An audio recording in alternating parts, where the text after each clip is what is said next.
Masteron would be on the Mount Rushmore of anabolics. Masteron would be one of the four horsemen. And the reason is because it is purely anabolic and it is easy to use and it has virtually no side effects. Warning!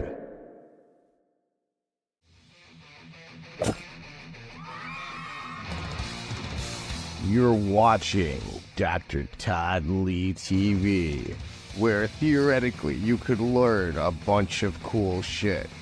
Greetings, Earthlings! Like, subscribe, and share this video. Share with a friend. Share with enemies. Share with people who think they know everything. Spread it like herpes.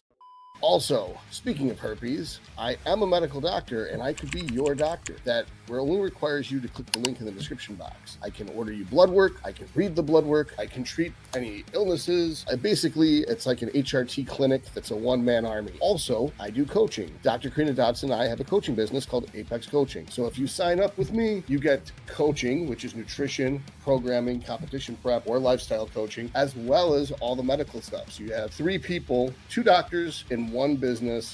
4 Horsemen of the Anabocalypse. I am Dr. Todd Lee.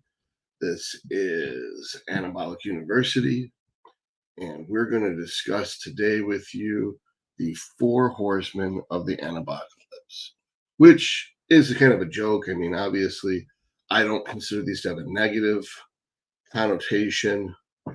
I don't see these as negative things. Although this is a negative connotation, I guess I could have listed the 4 absolute worst steroids, but then what you get in the comment section are people who are emotionally attached to their drugs that got them the size that they have, and they get mad.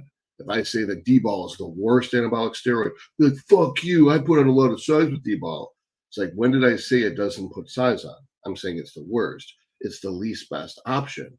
And of all the anabolic steroids, it's the worst one to choose, but it still works. You can still build muscle with it. If I say testosterone is used as an estrogen hormone to provide estrogen for GH to IGF-1 conversion, it's not what we use to grow muscle. People hear testosterone doesn't grow muscle. Without further ado, let me get to the point. 4 Horsemen of the Anabocalypse. If I had a Mount Rushmore of PEDs, this isn't just anabolic steroids, this is all PEDs. Because believe it or not, the world does not revolve around steroids. You would not believe the number of consult calls I get from overweight men who think the reason why they're not Phil Heath is because they don't use enough steroids. It never occurs to them that training or nutrition matters. And then they're like, oh yeah, I eat pretty good. And oh yeah, I train about 3 times a week or so. But they want to take steroids. It's like, you're not eligible for steroids.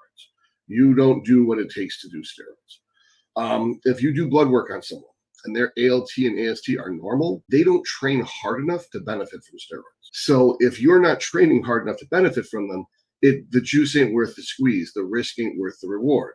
HRT is a different story. People confabulate the two. They're like, how much tren should I use for TRT?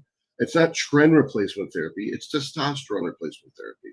It's to get you from 0 to normal. It's not to move you from 0 to hero. So HRT would be 100 to 200 milligrams of testosterone, 1 to 4 units of GH, approximately 100 T4 and 25 T3. These are hormone replacement therapy doses. Now, if you didn't want to use hormone replacement therapy, you don't want to go with that route, you can always use Thor's hammer. I developed this so that you can have natural testosterone production. This makes your body produce testosterone. So whatever you had when you were younger, this is what you will produce. So maybe you think crushing your estrogen is a good idea, but to me, Primo has a flaw, and you can leverage that flaw as an advantage. That doesn't make it as good as Masteron. And that is why Masteron would be on the Mount Rushmore of anabolics. Masteron would be one of the 4 horsemen. And the reason is because it is purely anabolic and it is easy to use and it has virtually no side effects in me or in anyone I've ever seen. Every single person who comes to me and is like, my coach had me on Primo and it crushed my estrogen, and they clearly don't know what they're doing because I watch your videos and it's 100% what my blood work shows. I switch them to Masteron, and their estrogen comes back into a normal range, and they say this is 100 times better. They're almost as pleased as the population that switches from intermittent injections to everyday injections. If I had a video called the most important thing you could ever do to make your life better, and then the thing was doing daily injections, every single one of those people says my life is so much better because I listen to you and I do everyday injections. So that brings up the next point. The number 2 on the Mount Rushmore of anabolic steroids, the number 2 of the 4 horsemen of the apocalypse is going to be testosterone. Testosterone is a base. Yes, you need it because it's hormone replacement therapy. And you would use enough to replace the testosterone. You do HRT with testosterone, and you get HRT amounts of estrogen. And that estrogen would provide you with enough estrogen for health. Estrogen protects against a bunch of stuff. I'm not going to get into it. The bottom line is it's pretty much common sense, just like thyroid hormone and testosterone. You need the correct amount of estrogen to be healthy. How much is the correct amount? It's typically, the reference range is 8 to 40. Is that optimal? It depends on you. This is where you might be special. Some people maximize GH to IGF-1 conversion at 6 picograms per whatever. I know it's nanograms per deciliter for testosterone, but it's picograms per something for estrogen. And my ideal range is different from other people's. It's different because the more estrogen I have in my body, up to 100, the more GH to IGF-1 conversion I get. So on 6 units of GH and 40 estradiol, I get about 378 IGF-1. On 6 units of GH and 100 estradiol, I get about 458 IGF-1. It's an 80-point difference. People say, well, what about the side effects? My body doesn't get side effects from 100 estradiol. Yours might. That's where I might be special, is that it's this teeny tiny little nuance, which isn't principally different. It's magnitudinally different. That the magnitude that I respond to GH is less than the magnitude that you do. I was just talking to my buddy the other day, and he gets out of 4 units, 700 IGF-1. He's lucky. So, and then that also brings up another point is just because you have more IGF-1 doesn't mean it's as active, because you might not have very sensitive receptors or as many receptors. There's so many different genetic variabilities in magnitude, but there's almost no genetic variabilities in principle. So in other words, another way of putting that is, in me, Masteron might be an AI, but it's so insignificant of an AI that it doesn't, even if I'm on 3,000 milligrams of the stuff, there's no change in my estradiol that's detectable with blood work. Whereas I could add 100 Primo and it would cut my estradiol from a 200 to 100. That is an enormously powerful AI for an anabolic. That's stronger than even a Arimidex for me. Once you once you take into consideration that Arimidex's dosing is 1 milligram per day. 1 milligram a day of Arimidex is not going to cut me down, I don't think, from 200 to 100. So it's like the icing on the cake. I use Primo when I'm cutting to smash my estrogen to nothing, and then to grind it into the ground, burn its bones. Then I use Arimidex. So I can knock it down to like low double digits with just Primo, and then I can drop it into the high single digits with Arimidex. So that brings up the next point, GH. GH would be the next 4 horsemen of the Anabocalypse. So we've got Masteron, Test, GH. GH is extremely useful for a plethora of things. I'm not going to go over that. Watch the GH video. But the simple answer is GH converts to IGF-1, and that's where you get all.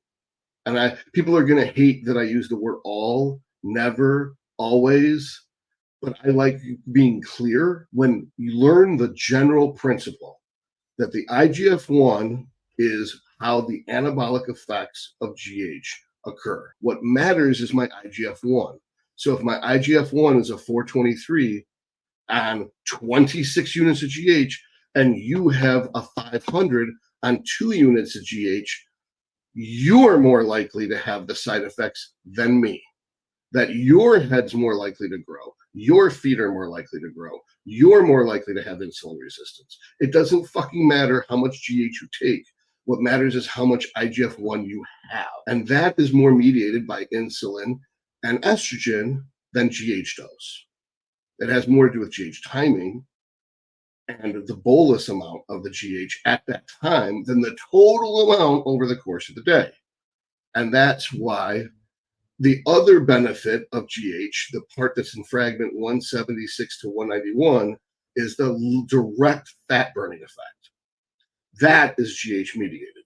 Also, I'm not sure, but I'm pretty sure the GH mediated effect is the supposed insulin resistance. I'm not exactly clear on the mechanism that it causes insulin resistance, so I'm not sure that's real because I've never seen it on my blood work. I've checked, I've been running. I ran 6 units of GH and I ran 26 units of GH, and I had a 5.3 HbA1c both times. And every time in between.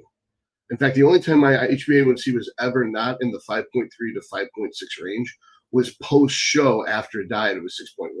So I'm not sure exactly what the HbA1c is really measuring, because if it's glycosylation of hemoglobin, there must be other mediating factors. Because why would I have more glycosylation of hemoglobin with 200 carbs a day than with 800 carbs a day? That doesn't make any sense. So there's a lot of stuff that doesn't make sense. And I just like how for years, I just didn't believe the creatinine thing. Nobody listened to me, and there wasn't experts like John Jewett to do some digging and actually piece it all together. But I was like, let me get this straight. My creatinine's high after I train, so I have kidney disease. I go 3 days without training and I get my blood work done again. My creatinine's normal. So my permanent kidney disease is cured. It's a miracle. I must have went to a tent revival. No, it means that they were wrong. That is not how you measure kidney function. That's what it means.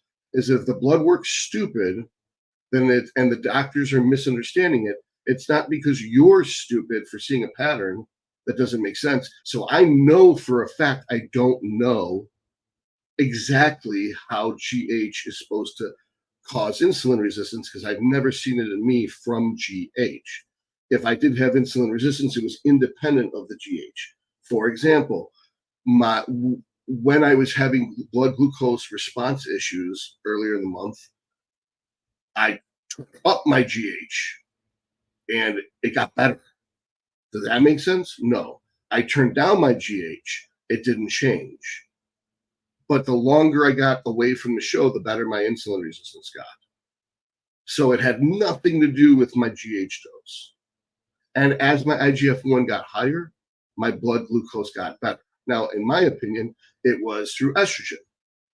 That by me removing Arimidex and me removing Primo, my estrogen came up, and estrogen binds to the estrogen alpha receptor, which upregulates insulin sensitivity. So as my estrogen got higher, my insulin sensitivity got better. But the reason why I was insulin resistant was crushing my estrogen. The reason why my HbA1c went up to a 6.1 likely wasn't due to carbs, wasn't due to GH. I wasn't using insulin. It was because I crushed my estrogen down to the single digits. And so I had estrogen resistance. I had insulin resistance. That I believe, if anything, Masteron downregulates the estrogen alpha receptors response. And that's why people who aren't smart enough to get their blood work done, they see that they're drier and harder, and they imagine that it's an anti-estrogen and that it's an aromatase inhibitor or a SERM. It's neither, but it might downregulate estrogen receptor alpha sensitivity or expression. Likewise, I think nandrolone upregulates estrogen receptor alpha, because you could have the same amount of estrogen and you go on DECA and all of a sudden you've got gyno and other estrogenic features. Supposedly, I've never noticed this, but other people have, that they've had everything's the same. They add in Masteron and they look drier and harder, and that they attribute it to a lower estrogen. But if I test the blood work, the estrogen is the same, which would mean that the estrogen molecule is there, but there's something going on with the receptor. Now, they've done assays and they found that it doesn't bind to the estrogen alpha receptor or the beta receptor. So there's something going on. Either everyone's wrong and it's a placebo effect, or it downregulates the estrogen alpha receptor, which would explain why I can get away with 100 estrogen and other people can't, because I'm running 2 grams of Masteron. So, but whether I use the Masteron or not, it doesn't change my IGF-1 level. So it doesn't seem to inhibit or downregulate the estrogen beta receptor, which is the one responsible for the GH-IGF-1 conversion. It seems to only affect the estrogen alpha receptor, which is usually the shitty effects of estrogen come from the alpha receptor. It's usually the feminizing ones, but the anabolic effects of estrogen seem to be from the beta receptor. The exception of this is satellite cell migration. That estrogen receptor alpha, like MGF, seems to cause satellite cells to migrate to the muscle cell and donate a nucleus. And then estrogen receptor beta is what mediates the IGF-1 intramuscularly, which then causes hypertrophy. So indirect mechanism of MGF and estrogen receptor alpha is hyperplasia, whereas direct effect of estrogen receptor beta through IGF-1 is hypertrophy. So we've covered all 3 of the 4. We've covered Masteron, we've covered testosterone, we've covered GH. The last and final one is insulin. Insulin is something I almost never talk about, and there's a reason for it. In the last 15 years of coaching people, I've had 0 people I've used insulin with. And that isn't because I don't believe in it. It's not because I don't use insulin. It's because, in my experience, people are not smart enough to use insulin. I made a product called Wrath of the Valkyrie, and it was a diet pills. Here it is. It's the most powerful diet pills on the planet.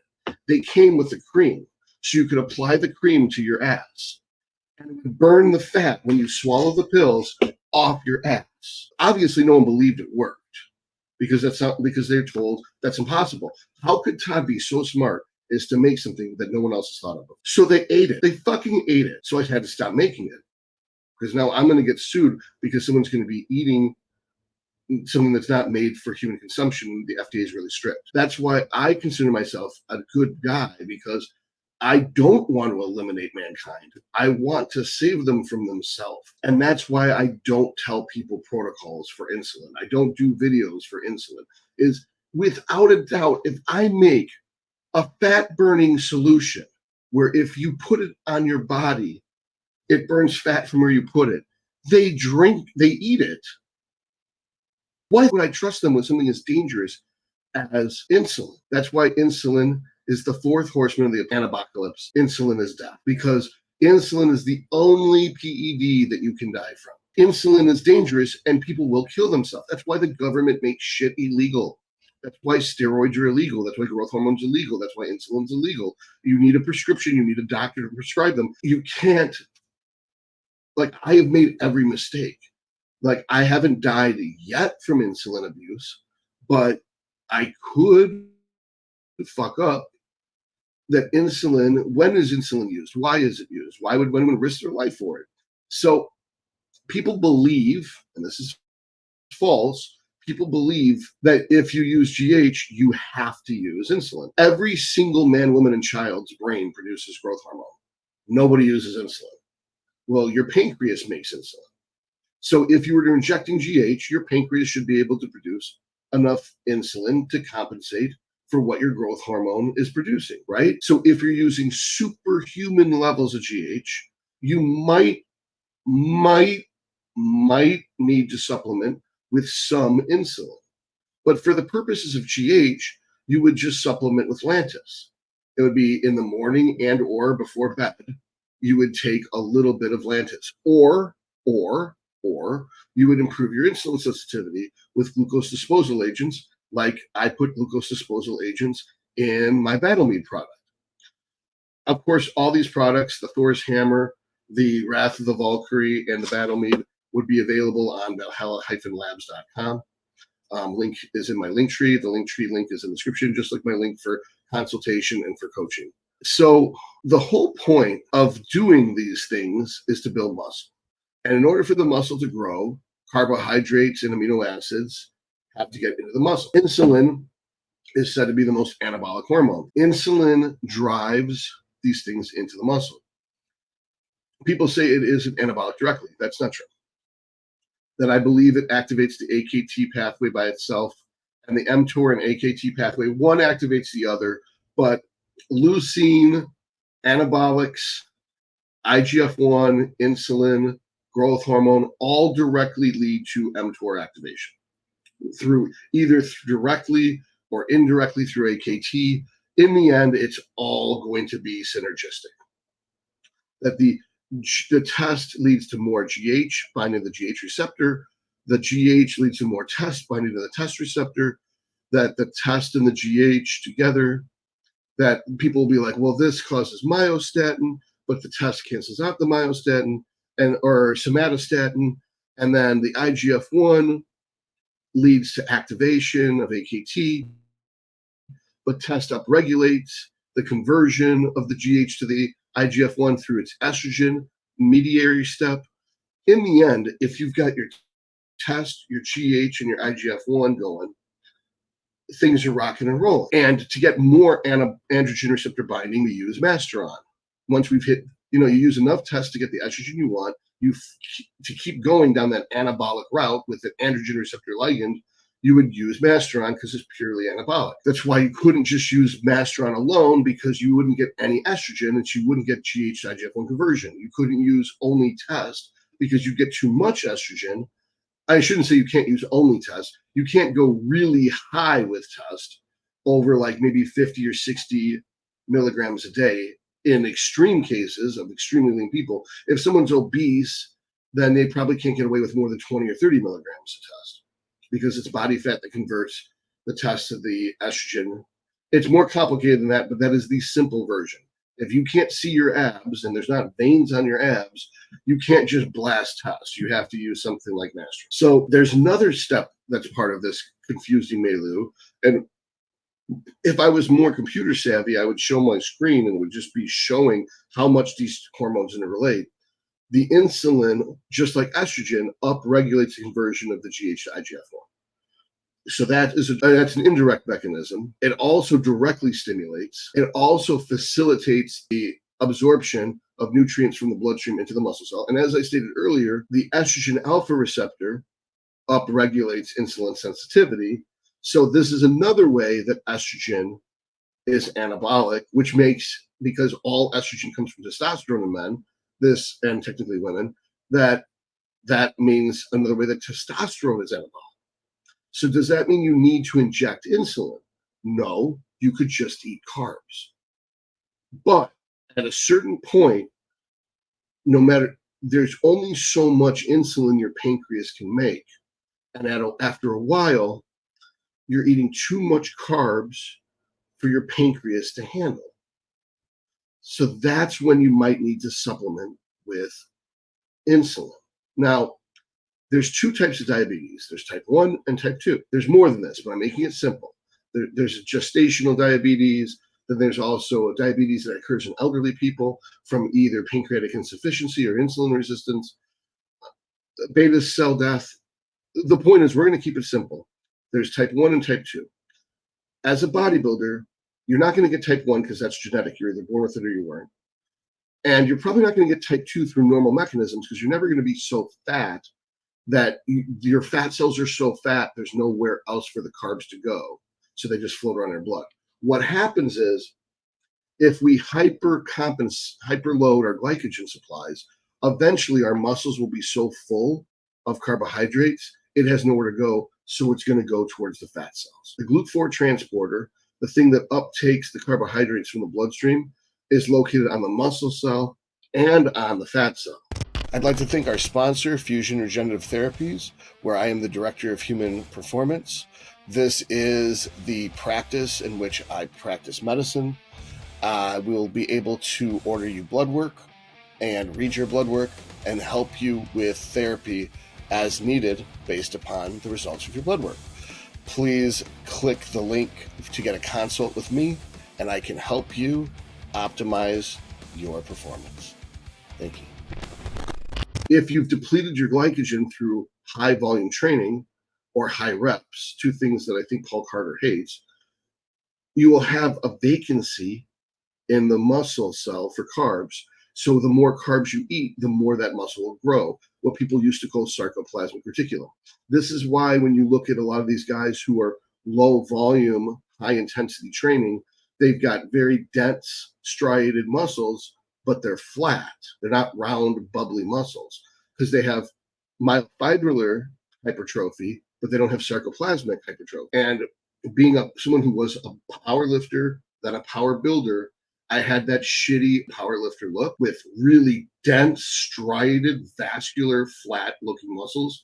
And the past 4 years, I've switched to more volume, medium weight, 1 rep in reserve. I say one rep in reserve for the first set. 1 rep in reserve for the first set. Each additional set is to failure.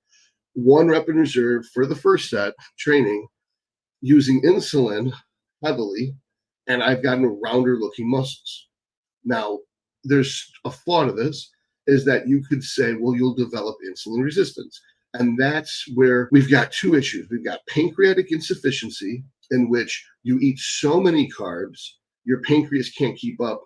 So it's as if you don't, but it's as if you have type 1 diabetes, or you've taken so much insulin, your muscles have gotten insulin resistant. So it's as if you don't, but it's as if you have type 2 diabetes. A lot of people confuse using growth hormone with insulin resistance, when what's happening is most of the time people are hearing that they should be using insulin with growth hormone. And so what they do is they prophylactically use insulin with growth hormone. And then the insulin that they took, because they're on growth hormone, is what makes them insulin resistant. So if your normal male human makes 20 to 40 units of insulin a day, if you use less than that, there's no reason for you to get insulin resistant because you're not using any more insulin than you would normally make.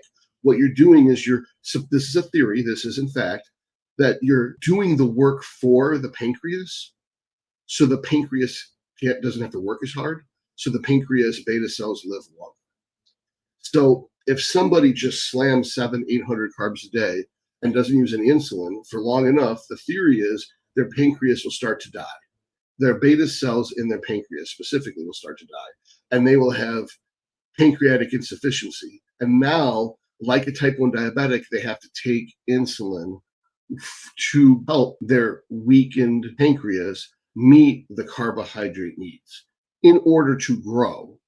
I'm sure if they were to lay off the carbs and eat like 300 or less carbs, and assuming you're 200-pound man, everything is assuming you're 200-pound man, that if everything I say is assuming you're a 200-pound man, that if you were to lay off and eat like 300 carbs, 300 protein, a base plan diet like that, 300, 330, 30 fat, something like that for an enhanced person who's 200 pounds, who's just, this is your basic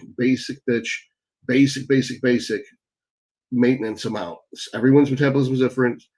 This is where you're not special in principle, but possibly in magnitude, that you would eat this basic diet. Eventually, your insulin resistance would fall off or your pancreatic insufficiency would fall off, assuming you were doing hormone replacement doses. So no matter how fucked up you get, if you rolled back to a basic diet that's at maintenance or 10% below maintenance, and you're eating a balanced amount of protein, carbs, and fat, balanced for an enhanced person, and you're using HRT levels of test between 100 and 200 levels of testosterone a week, but through daily injections, intramuscular with an insulin syringe, and you're using 2 to 4 units of growth hormone at night in the same insulin syringe, then in theory, if you're eating a perfectly healthy diet and doing maintenance volume with 1 rep in reserve training, you will eventually normalize and be as healthy as you could possibly be. Then, once you've reset everything, your insulin sensitivity is back so that you have an HbA1c in the low 5s, maybe the high 4s. You've got a fasting glucose between 70 and 90. You've got, we're talking about that and that alone. Your IGF-1 levels should be about 300 at this point. Your testosterone levels should be somewhere around between 1,000 and 1,600. Your estrogen levels should be between 8 and 40. Your DHT should be around 50. Once you're at this basic healthy level, probably looking and feeling amazing, then if you turned up carbs, your pancreas would do the work and your muscles would be sensitive. And this is when insulin in tiny doses would be helpful because you're sensitive to the insulin. So a little bit of insulin goes a long way. The where people use insulin is that they're already insulin resistant from either being obese or from slamming carbs and insulin. They think it's from GH. Maybe it is in them, but I've never seen it be an issue. You're so insulin resistant, you have to use insulin in order to clear the blood of the carbohydrates. What ends up happening is because you're using extra insulin, you're driving more of the carbs into the fat cells. So you've heard about the P ratio, where the leaner you are, the higher ratio of muscle to fat gain. That as people become fatter, more and more of the weight they gain is fat and less is muscle. This is due to insulin resistance. And the mechanism of insulin resistance is the inflammation of having excess body fat results in inflammation damaging the insulin receptor and making them insulin resistant. It's a very complicated process. I don't understand it better than I just said it. I could look it up, but I usually would just turn to Karina because she's an expert on this stuff. She knows more about diabetes and blood glucose than all the endocrinologists on the world probably combined. So, and remember, Karina's the one who writes all the diets and does all the over-the-counter supplements for the coaching. So if you hire me as your coach, you're getting me and Dr. Karina Dotson, not just me. So she's the one who handles nutrition. I handle medicine and programming of the training. And when it comes to contest prep, I usually handle someone's off season, and I usually handle their gross macroscopic fat loss. And then when they become within a month of the show, that's when she steps in and micromanages the sodium, potassium, water, and that kind of stuff. And she has a much better eye for me for peaking people. That being said, that it's the being obese is why you have the P ratio. If you were to eliminate insulin resistance from the equation, then it doesn't really matter. Ultimately, if you're a competitive athlete or a bodybuilder, you would never get so fat to where your insulin resistance would be modulated by your body fat level. The irony is your muscles are insulin resistant and fat is insulin sensitive when you're sub 10% body fat. So post show, that anabolic rebound, it's mostly fat. Yes, you do gain muscle and water, but you're regaining your lost muscle, you're regaining muscle glycogen, intramuscular water retention. So it looks like you're gaining muscle, you're getting stronger because of the hydrostatic force inside the muscles, but the actual tissue, and you're also refilling the fat cells with fat.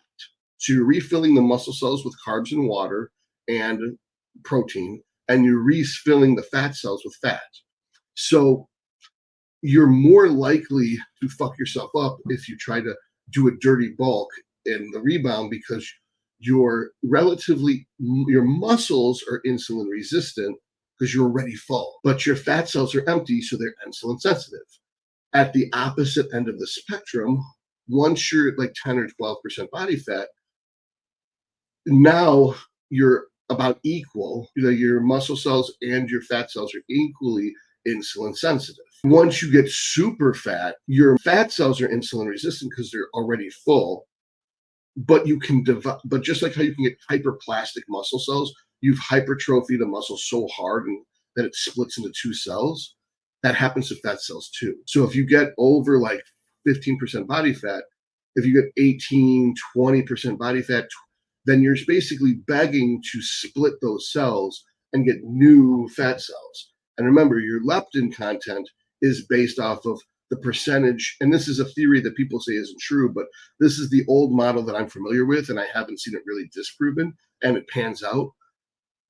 If you have twice as many fat cells, you're going to have twice as much ghrelin indirectly through leptin mediation. So the more fat cells you have, the fatter you are as a child, the hungrier you'll be as an adult, the harder it will be to diet, the harder it will be to stay thin.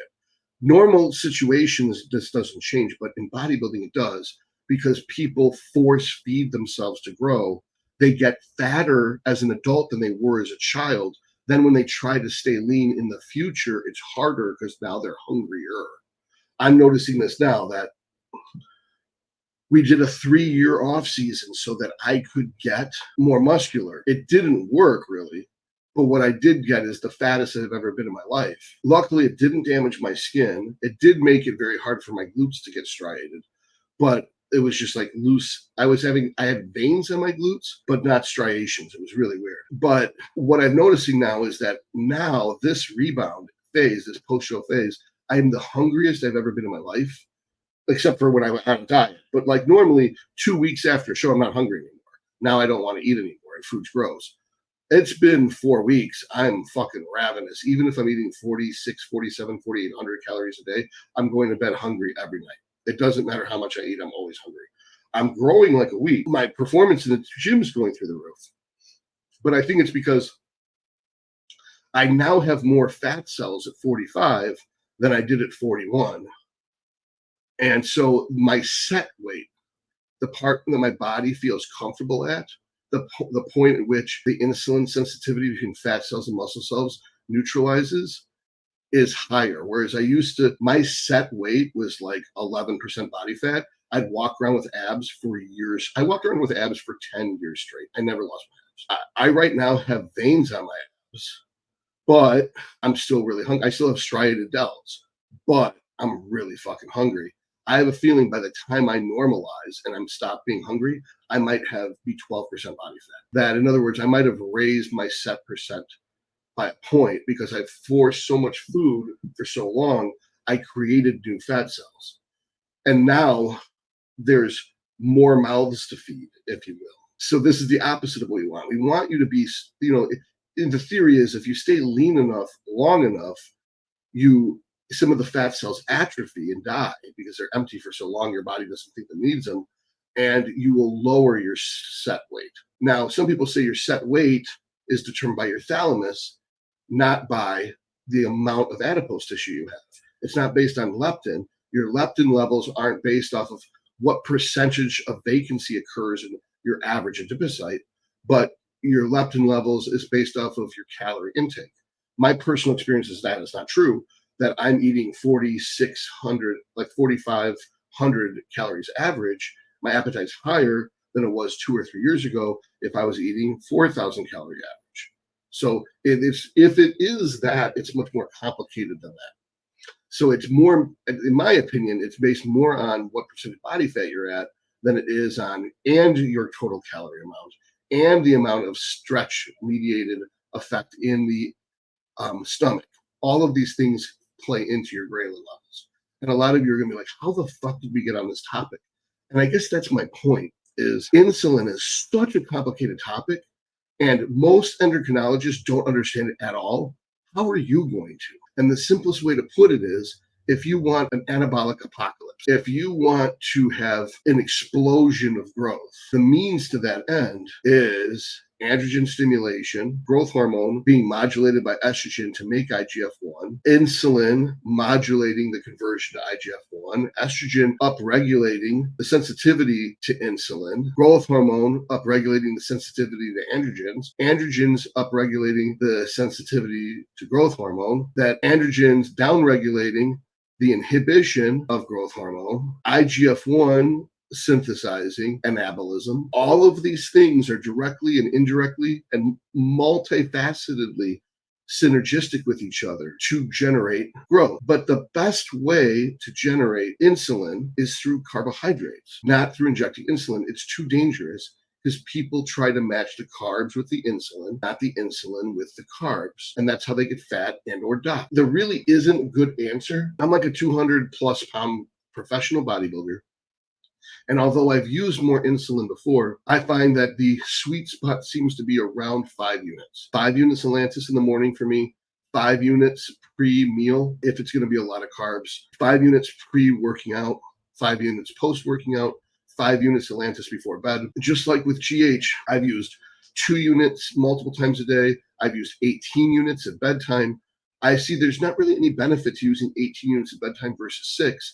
The benefits come from using 6 units multiple times a day. So although I might change my opinion next week, what I was doing in the morning, I would do 2 GH and 10 Lantus. Pre-workout, I would do 2 GH and 5 Humalog. Post-workout, I would do 5 Humalog.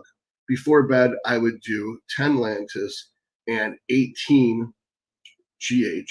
I got good results. I'm noticing better results by doing 5 Lantus in the morning with 4 units of GH, 5 Lantus pre-workout, 6 units of GH midday, 5 units of Humalog post-workout, 5 units of Lantus before bed, and 6 units of GH before bed. I've noticed more GH side effects, fuller, rounder look to the muscles, harder, drier physique when I woke up, lower fasting glucose levels. I don't have overwhelming hunger, like if I used to use 10 units of insulin at once. That ultimately, even though I'm theoretically using less GH, I'm getting more out of it because I'm bolusing in more earlier in the day. That even though I'm using less insulin, I'm getting more out of it because I'm not crashing my blood sugar, getting ravenous and overeating, driving my blood sugar through the roof. Also, when you use less insulin, you're less likely to have appetite that exceeds hunger. That appetite is a measure of your desire for tasty foods, high calorie foods, sugar and fat in combination with salt. That hyperpalatability comes from, any chef will tell you, if someone says, I've got a chef who preps my meals, that's a red flag to me because chefs are the polar opposite of what you want. A chef adds junk like sugar, salt, and fat to meals, specifically butter, to make them tastier. That they measure the value of a meal on taste. Whereas I look at the value of a meal and its anabolic potential, and there's a cost, and that usually is fat potential. So sugar, fat will lead to building fat, especially in combination, because the sugar will spike the insulin and then the insulin will store the fat. Usually, if you use insulin, you stay away from fat. Now that I'm older, I have to use more reps with reps in reserve. And now is the appropriate time to use carbs and insulin with that. And because if you use insulin, you don't want to use fat because the insulin will store the fat in the tissue. That is why I'm talking about it. There's a time and a place for insulin too, that you do insulin on your high carb days. You wouldn't do insulin on a non-lift day. In fact, a non-lift day is when you would account for foods that you really like that have obligatorily higher fat content. So for example, there's certain foods that have to have fat in it. Otherwise, they're not even intrinsically the same thing, like ribs. You can't have low-fat ribs. So if you really like ribs would be something you would have on a cheat meal, and the time to have a higher fat cheat meal would be on your low carb day. Low carb doesn't have to mean low calorie. It just means there's certain days where you wouldn't want to use insulin so that you take pressure off. There's less insulin resistance accumulated, that you're not using so much insulin that you're going to drive up insulin resistance. You're using other calories to keep you from being hungry so you don't snap and cheat.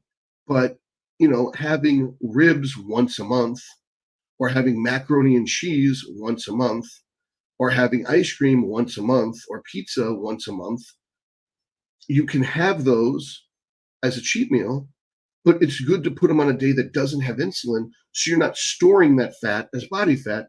You're using that fat for fuel that day, because as long as you're in a calorie deficit, everything you eat will get burned. If you need 4,000 calories a day to break even, and throughout the whole week you're eating 4,400 calories, high carb, minimal fat with insulin, Having one day where you don't lift weights and you don't use carbs, you don't use insulin, but you have higher fat foods, as long as you're under that 4,000 calories, it doesn't really matter what you eat mathematically, you will burn it. Now, to be real, there's a lot of foods that are higher in fat, like ribs, you might not digest well, but that's why you would eat a digestive enzyme, which reminds me, actually, digestive enzymes, because this is my off day. If you're going to a wedding and you don't have control over what you eat, your wife or girlfriend is dragging you to a wedding, make that your off day. Don't take insulin and then go to the wedding so you can go hypoglycemic and fall in the soup at the table, because they don't. If you've ever been to a wedding, they don't fucking serve you food on time, and the portions they serve you are small, and there's just as much fat calories as there is anything else.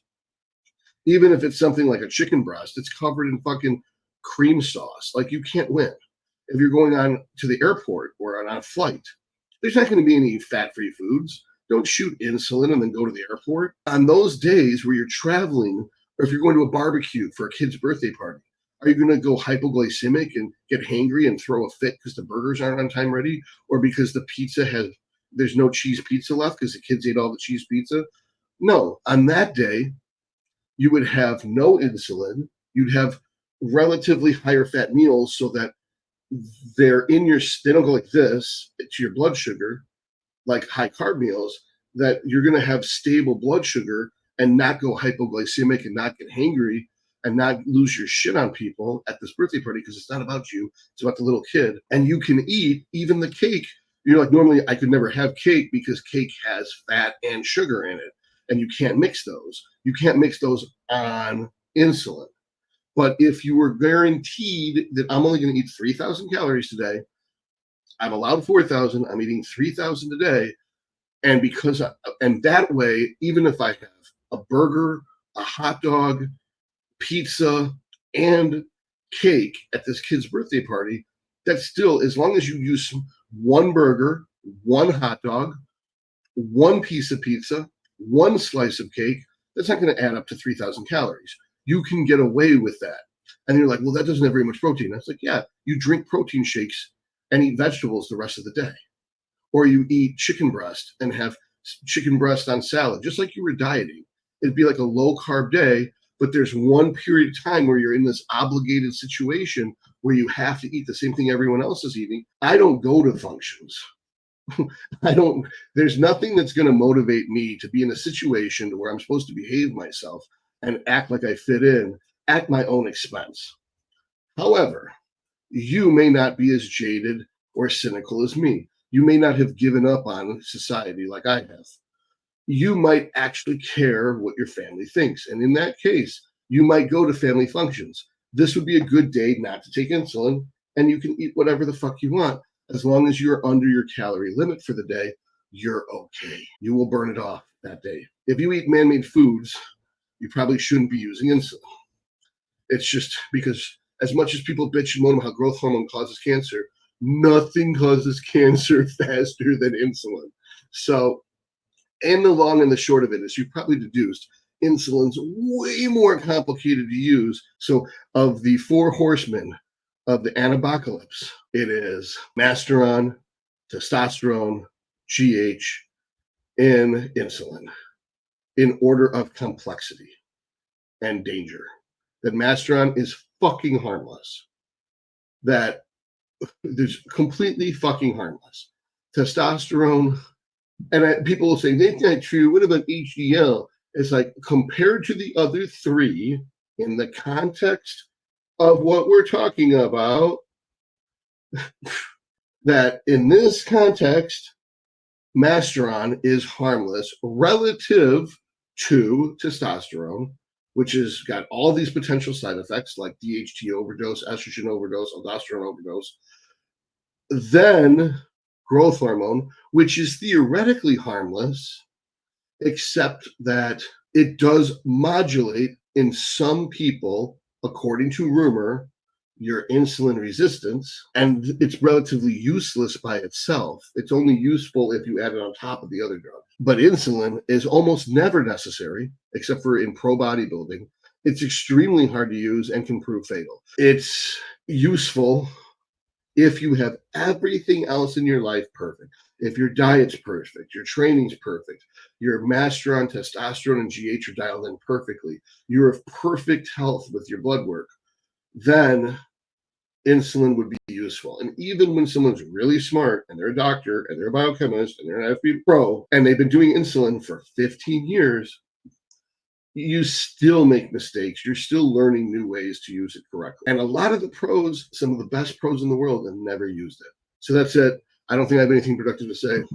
For the best supplements in Midgard or any of the 9 realms, go to valhallalabs.com.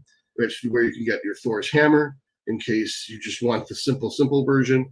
You take the Thor's hammer, you get the best results at no risk whatsoever. Fenris Fury is the best pre-workout, most powerful pre-workout on the world for pump, non-stim. So if you're opposed to pre-workouts because you think it's doing drugs or it's crack, I agree with you. That's why I have a non-stim pre-workout. Best fat burner on the planet. RAF does have stimulants in it because stimulants are good for burning fat. They're not good for building muscle, quite the contrary.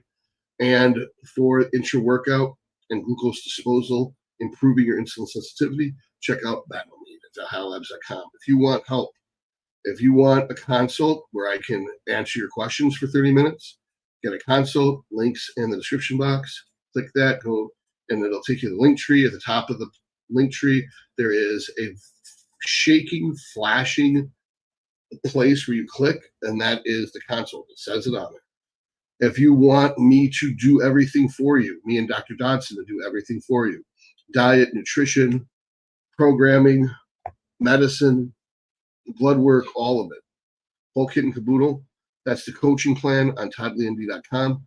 That link is also in the description box. May the force be with you.